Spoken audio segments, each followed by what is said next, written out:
Umabot sa bagong taon ng halos 200 pasaherong biktima ng malagim na plane crash sa South Korea. 2 naman sa crew ng nasabing flight ang himalang nakaligtas. Ang itinuturong punot dulo niyan, bird strike. Narito ang Frontline News Abroad.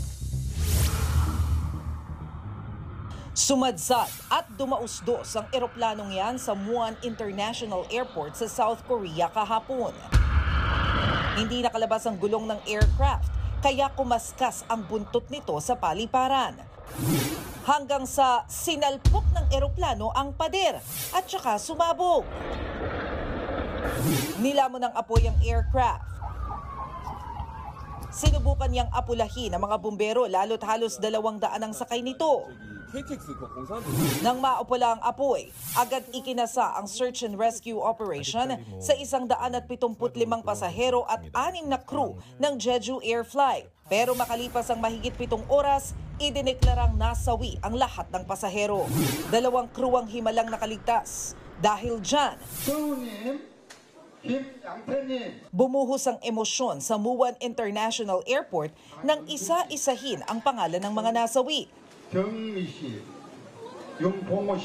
Ang ilan, galit ang ibinato sa mga otoridad. Ang masaklap kasi, maglalanding na lang ang eroplano na galing Bangkok, Thailand nang maaksidente ito. Halos lahat ng mga pasahero, mga Korean.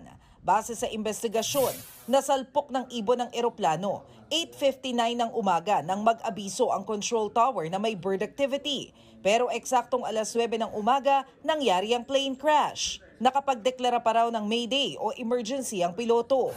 Humingi naman ng tawad at pakikiramay ang CEO ng Jeju Air sa mga biktima. Tuloy-tuloy ang recovery operation sa crash site. At na-recover na rin ang black box ng eroplano. Ang plane crash na yan ay isa sa itinuturing na worst aviation disasters.